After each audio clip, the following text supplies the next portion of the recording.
Welcome to Deal Shredders. We are your hosts, David and Greg. We are local Nashville investors, cash buyers, and real estate agents who love to analyze your deals.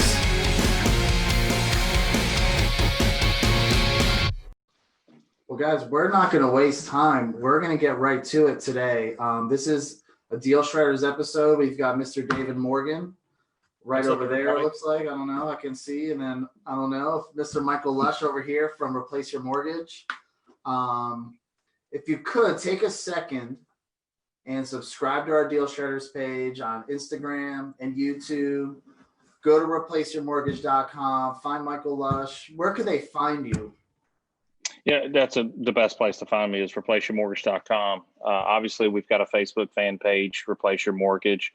YouTube channel, just type in Replace Your Mortgage. So anywhere you want to go on social media, just put in Replace Your Mortgage.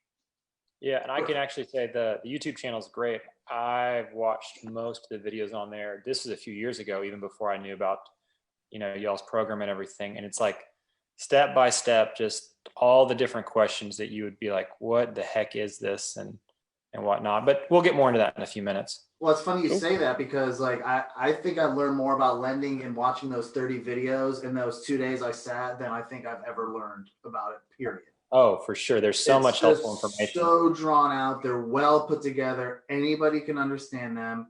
And we would love to have, we do have a referral program. So we'll talk about that later too. And the person in the videos is easy on the eyes. So of course. True. That was my first thought.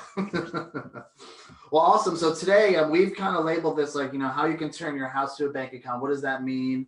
Is this a possibility? And the answer quick is yes, I've done it before. I do it with my house.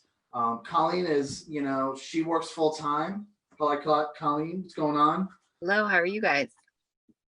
She works full time. She owns a house, just like probably a lot of people.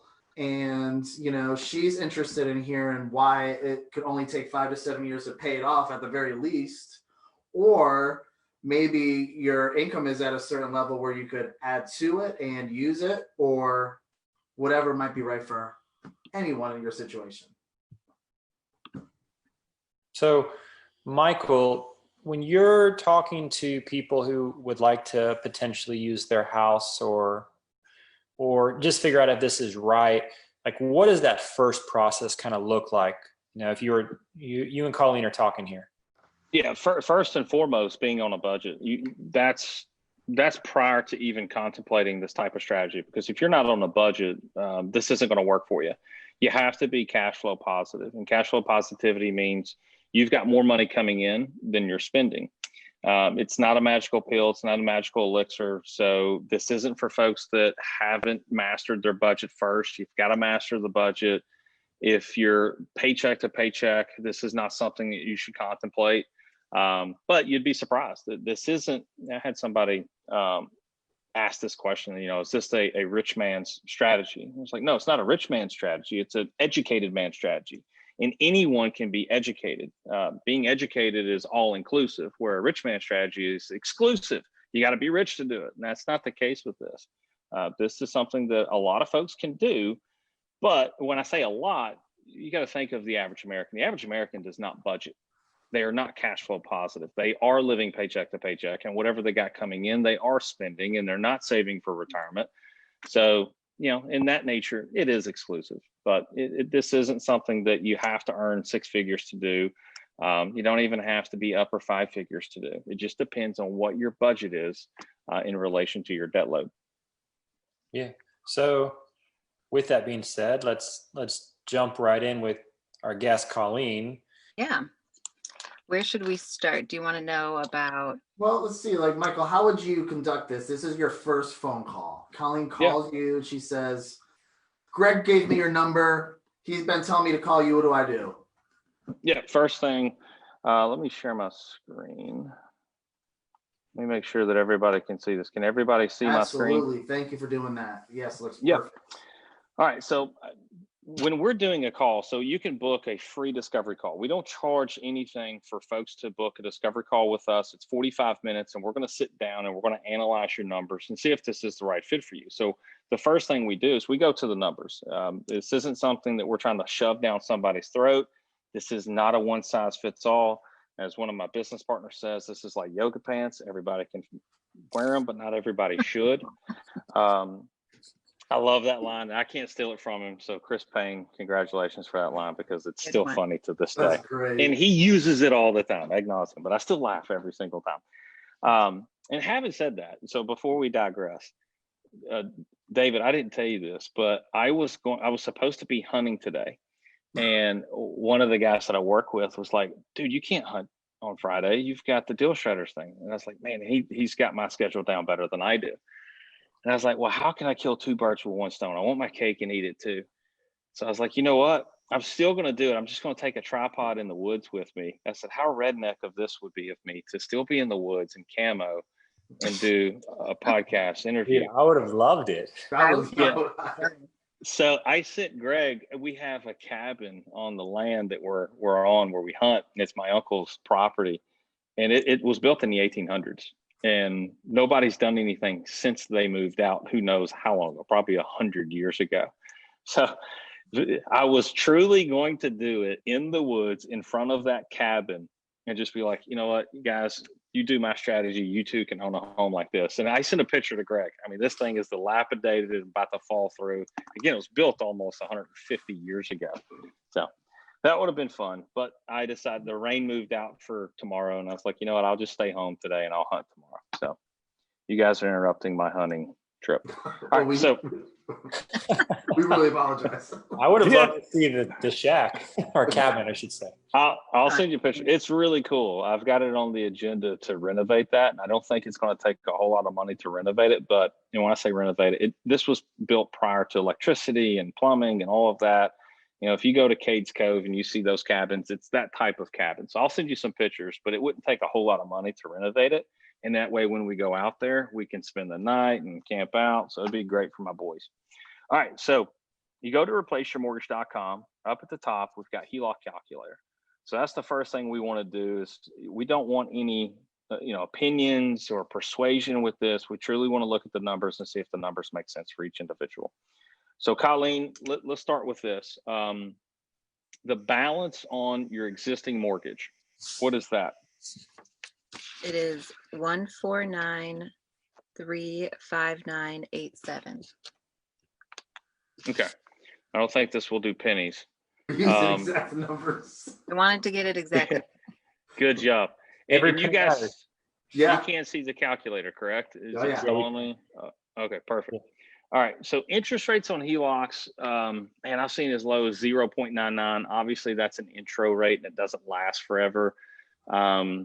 To as high as, let's say, 4.75. So let's use let's just use the highest. All right, the highest that's out there. So let's take 4.75%.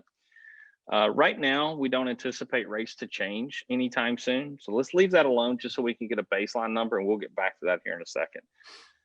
How long have you got left to pay on your home, Colleen? How many years?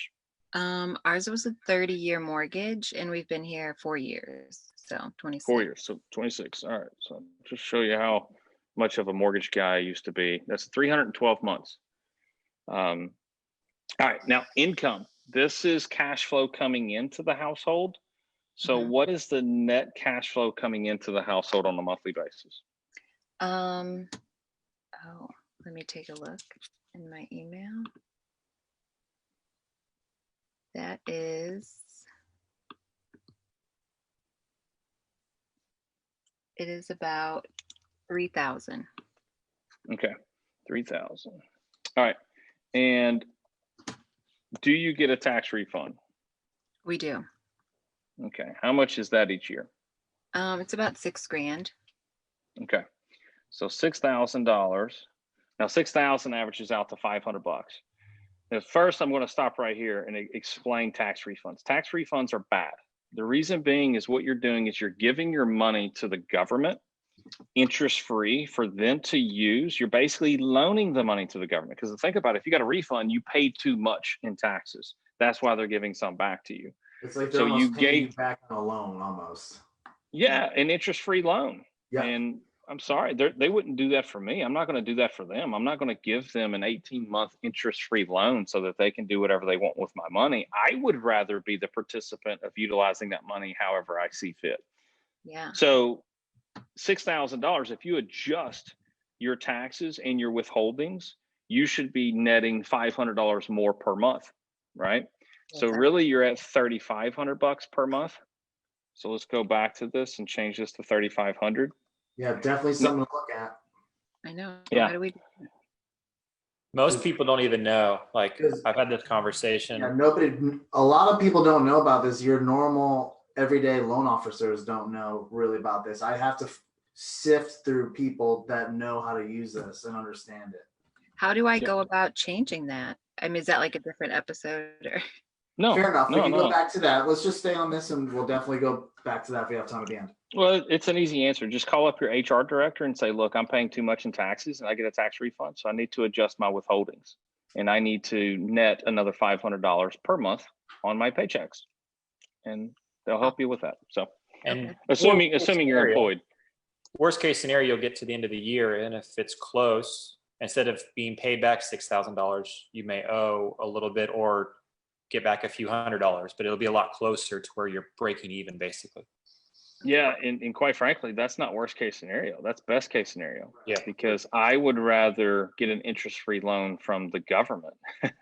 And then, so on April 15th, I'd rather owe. Now, some people, that's a scary thought and they don't want to go that far. At a bare minimum, break even, don't get anything back as a refund.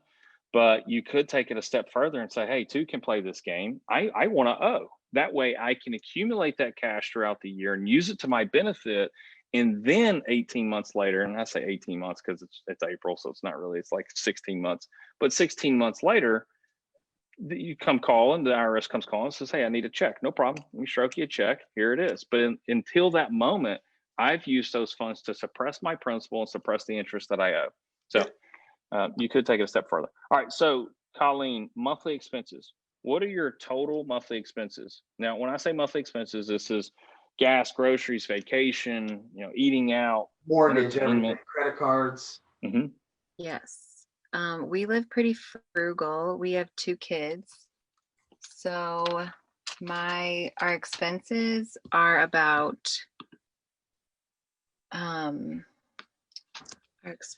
over here, sorry, are about 25. Okay. So 2,500. 2,500, but that includes your mortgage payment, correct? It does. Okay. So we need to deduct your mortgage payment because what this is, replace your mortgage, is literally refinancing your mortgage into a Heloc. So Instead of moving forward, another mortgage. exactly. So moving forward, you're not going to have a mortgage payment. So now we need to account for expenses outside of the mortgage. So how much is the mortgage payment? $1,139. Okay. So yeah, what's that number? 2,500 minus 1,139. That's going to be 1,361. Yep. I can't believe I just did that in my head. My phone the calculator's on my phone. Sometimes you impress yourself, and I just impress myself. Nice job. Thank you. So 1,369. I had my coffee this morning. 61. Oh, 61. Yeah, that's right. Never mind. I'm no longer impressed. No, I got your back. You're good. All right. So annual fee, some banks charge an annual fee on their HELOCs and some don't, but let's just leave that in there because the number's so small, it barely makes a difference. So if we look at this graph, and everybody can see it hopefully in real time because the screen I'm sharing is from my home internet and it's not too fast. Okay. So Colleen, in this scenario, if you look at this dark blue area, this is what reality is based on your current budget, okay? 83 months is when you would have your home paid off. Did you mean to log out? I don't see your screen now. No, I didn't. It's my internet. It'll pop back up here in a second. It says connecting. Gotcha. So once it connects, you'll be able to see my screen here in a second. Okay, so in 83 months, your home will be paid off based on $3,500 a month coming in and based on $1,361 going out. So that is 7 years, a little under 7 years. Wow. So versus 26 years. So in 7 years, you could be debt free. When I say debt free, that's just the mortgage. Mhm.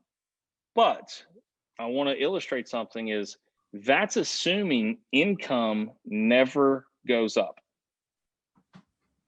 So is there a potential for income to increase over the next 7 years?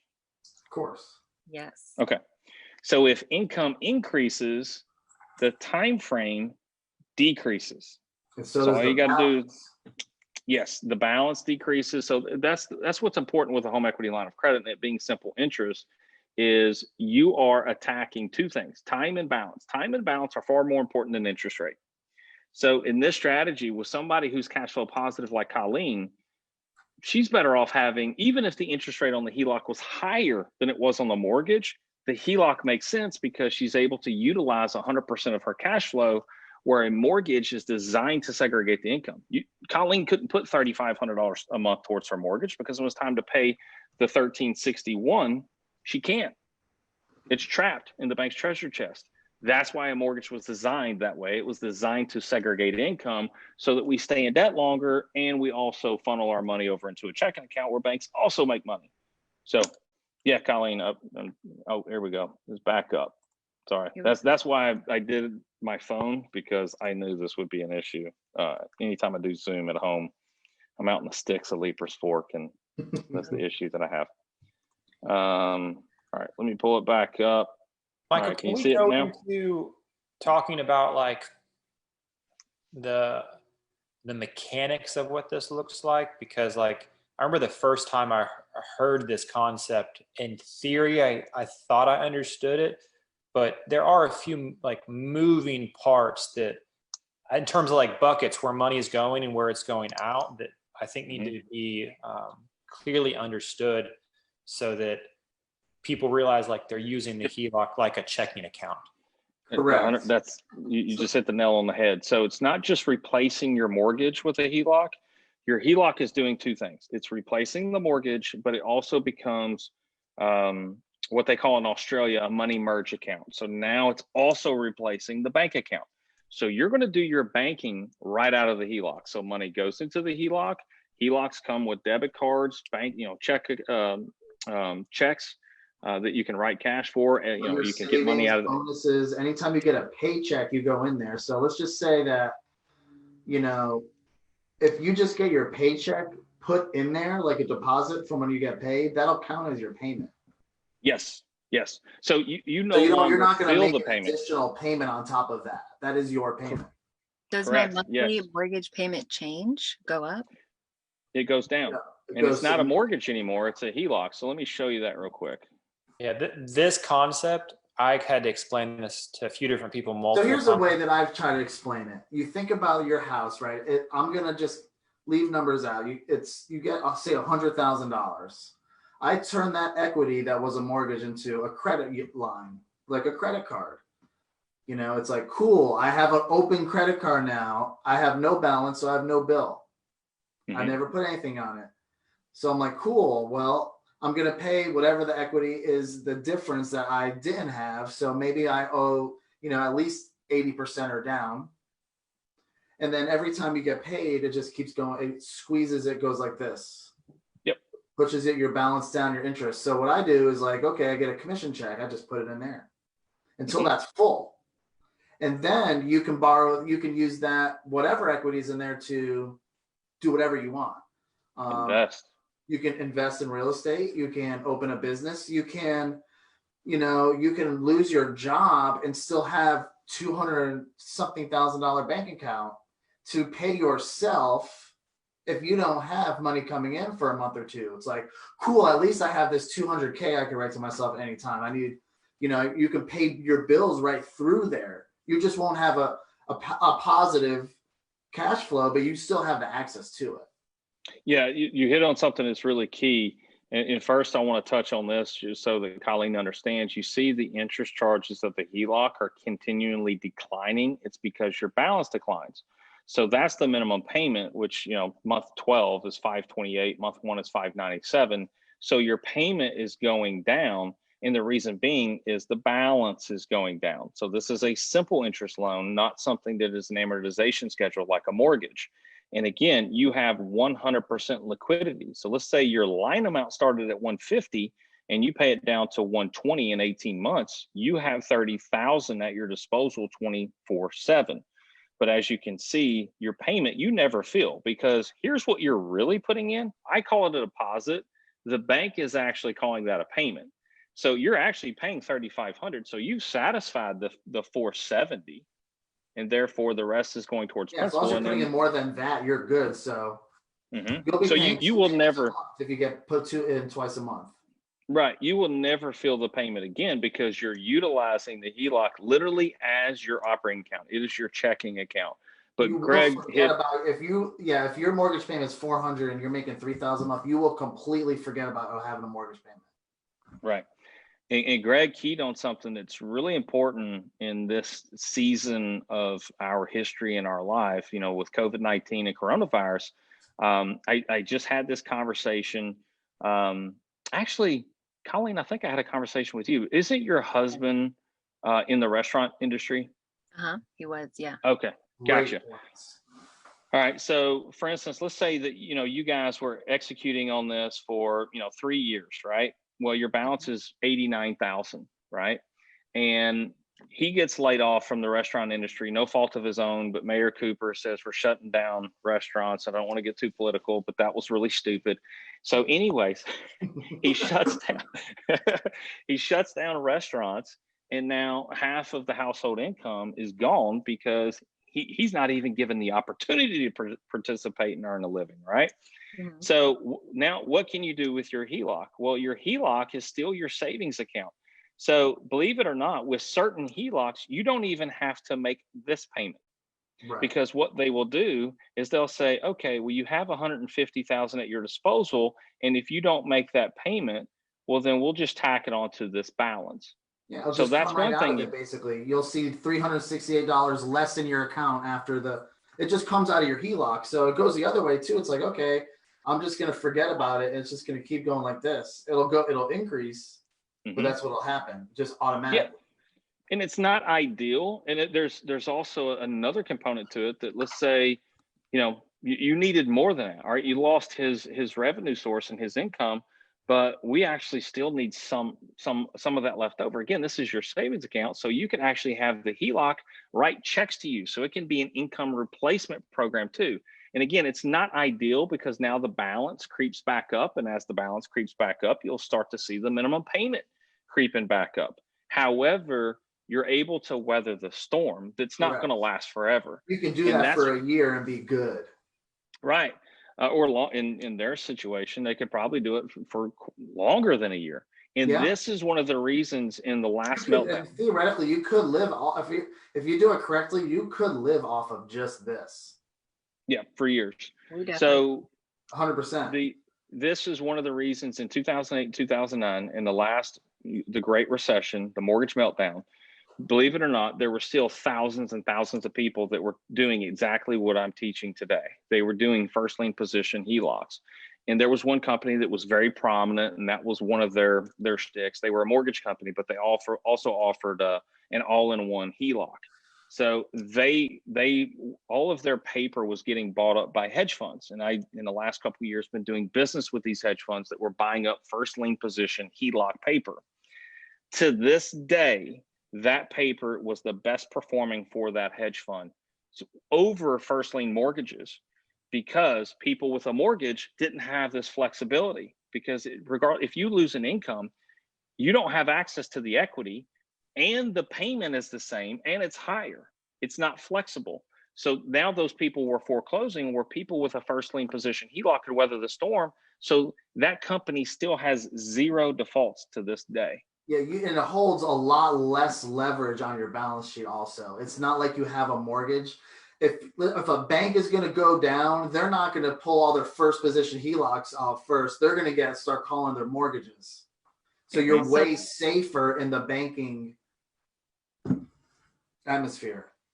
So that might answer one of my questions. So say, like, you know, we have $100,000 in equity and we do a HELOC, and then the mortgage or the the market crashes, are we just out that money, or how does that work? No. Well, you mean as far as the value when you say market, the Yeah, real like the estate value of market? our house. Yeah. Okay. So let's say you owe 150 and you had a HELOC limit of 250. So you got $100,000 of equity, and that's one thing that I also teach is don't get a HELOC limit just on the mortgage balance. Get as much as you possibly can. Try to get 90% financing. Heck, if you can get 100% financing, get 100% financing as long as the terms and conditions are reasonable. And the reason being is a HELOC is so different than a mortgage. A mortgage, if you went and got a $250,000 mortgage, you have a payment based on $250,000, and no matter what happens, you've got to repay that $250,000. That's the only way you're going to have access to that equity is you've got to take it day one. With a HELOC, you can have a limit of 250, but a balance of 150. So you're only going to pay interest based on what you've used. And should something happen or arise, then you're going to have access to that 100,000. Now that's in times of need, but there's also times of thriving too. So we can have access to that equity so that when opportunities arise, I just had this conversation today, and I think I was telling Greg about it. You can capitalize on those opportunities because you're liquid. You have that cash available to you. And the example that I had. Yeah. So this is the way people can get their first deal is by doing this. It's like, cool. So now you have 100,000 or whatever. That's your down payment on something else until you refi out of that and pay yourself back. Right. So the example I was sharing with Greg, I had a client this morning that he doesn't have a HELOC in place yet, but he's got one home that's paid off free and clear, and he's got another one that's at like 40% loan to value. So meaning he owes 40% of what the value is on that home, and he doesn't yet have a HELOC in place. And he said, "Hey, I'm working on it, but I've got a cousin who's getting a divorce, and they're in pretty dire financial needs, and he needs to sell his house, and he's willing to sell it to me for $55,000, but he needs that cash ASAP, and he could turn it into a rental." And it's $55,000, but I think he said the value is over $100,000. So he's got instant equity. It's a great real estate deal for him. And I said, look, imagine if you had a HELOC. Even let's just take that home that's free and clear. And yes, always have a HELOC, even if the home's free and clear, because you have access to your equity should you ever need. Say it's a 5-year term. Put it on a calendar on year 4 to start looking for your next loan and just refi it out. And maybe your house will be worth more then. So you kind of every 5 years, or as your value increases, even if it's per year, like I had mine last year, I'm already refining it. Probably every year I would just look because the closing costs are very minimal. They're only a few $100s. Yeah. And you don't come out of the pocket. It comes out of the lock. So if you get 100,000, you're going to have like 99,000, whatever. Yeah. And I told him in your scenario, you're going to have access to equity, but it's not going to cost you a penny to have it sitting there at a zero balance. It doesn't cost you any interest to sit there at a zero balance. No different if you had a credit card at a zero balance. Right. It's not costing you anything. But if you need a car, you can write yourself a check for $20,000 and go. That's actually one of the better ways to finance cars is not to do it on installment loan, to do it on a line of credit. So this is a great way to finance automobiles too. But I told him, if you had that HELOC already in place, you're not missing this deal to other folks that could get him cash quicker. You've got instant equity. You can write a cash for it. Now you've turned your equity into a cash flow asset. And what do we know? If we accumulate cash flow assets, the income goes up. Well, now guess what happens to the HELOC? It goes down faster because you're working with a bigger piggy bank. Yeah. Another thing is too, a lot of people have student loans that are, they owe 50 grand.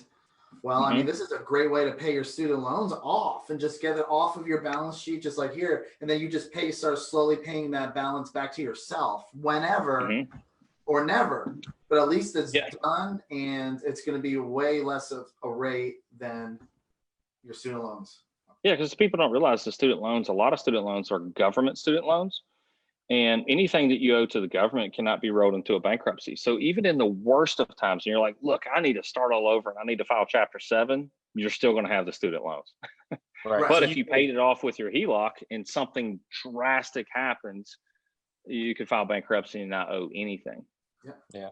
I think Michael, the aspect of it that I think is most attractive on the front end when you're first starting this is if you grew up thinking like debt is bad or have a large savings account, or if you're from like the Dave Ramsey school or anything like that, always have a rainy day fund or 6 months, worth of money in the bank or however much it is.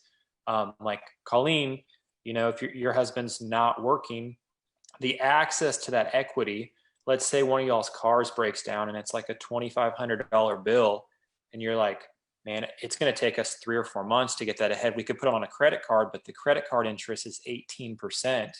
Yeah. But or have the credit cards for a backup. True, you can. But what ends up happening is a lot of people use credit cards and they don't understand the way interest is set up, and they get caught in this cycle where it's compounded and you can never dig yourself out of it. You can go take the equity out of your Heloc and you could make that payment. There's more advanced strategies that Michael could talk about putting on a credit card and then paying off before your 30 days and all the different borrowed time you get for free. But the Heloc gives you access in emergency situations where you don't have to stress because you have access to liquidity and you have time. And when life happens, it's better to be able to sleep well at night knowing that your bills are paid for and you have time to figure out, and you're not worrying about like, hey, we only have $3,500 coming in and our bills are $2,500.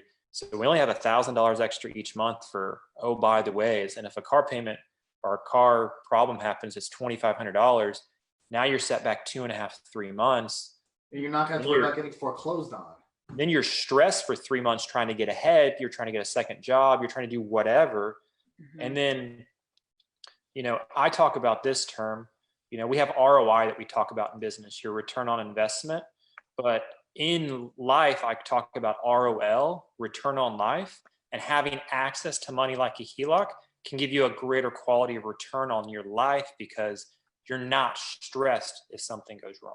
Right. Because you have the ability to be able to take care of things, sleep well at night, and go, you know what? Okay, this was a rough month because we had an extra $2,500 or $2,000 come up in bills and stuff. But we have access to $100,000. We'll keep working hard. We'll work the plan in the system. We'll pay this down and we'll get back ahead, but we'll be okay. Mm-hmm. Yeah. Yep. Yeah. I wanted to point something else out real quick that I said I would get back to, because I know that, in every audience, there's a hater, right? Sometimes there's more than one. But anyway, some folks looking at this would be like, well, that's well and good, but we're assuming the interest rate will never change. And we did the calculations as if the interest rate would never change, but we also did the calculations as if income would never change. Colleen's husband, didn't, after the vaccine or whatever, restaurants open back up, income can go back up. We also said that scenario too. But again, let's just give them that argument and say, okay, fine. Let's assume that every Heloc is variable, which is not the case. There are some fixed rate Helocs. There are some hybrid Helocs, and I can get into that into a different podcast. But let's say that this one is variable. One, Colleen started out on a crappy interest rate, and we also assumed that her income would never increase. But let's now also assume the interest rates go up 0.5 point every single year into perpetuity. So she went from 83 months to 86 months of a payoff. And there might be a little bit of lag when you actually see my screen, but can you guys see the graph here where it says 86 months? Mm-hmm. Yep.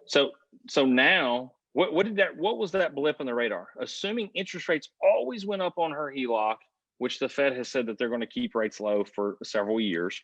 But let's say you don't trust it and interest rates are going to go up. It was a blip on the radar. It changed the payoff by 3 months, not by years. And I would rather have 86 months, which is still 7 years, versus a 26-year mortgage, and I'm 100% liquid. Yep. Yeah. Awesome. Well, this is great. Colleen, what questions Michael, do you have? thanks for sorting through all of that. Colleen, I hope that helps you and other people that are in your situation just kind of wrap your head around how freeing this could be. I did it. I personally done this. I didn't know Michael before, until I got into this group. But the people that I know in this group that do a lot of real estate investing, that make a lot of good decisions, or were already in that group, I was like, okay, so I'm going to get into that group. And I learned this strategy, and it can make anybody a first-time investor, anybody that wants to be able to leverage what they already have. So Michael, tell us again real quick, where can we find you? So go to replaceyourmortgage.com, and we have tons of videos on our website. If you book a call, our call and consultation with us is free. Once you book that call, pay attention to your emails, because we're sending some other private videos to you that you wouldn't normally see on YouTube or on our website. We're going to send you private videos. It's about 3.5 hours of additional education for free prior to your phone call. And then when you show up to the phone call, again, it's 45 minutes. It's not going to cost you a penny.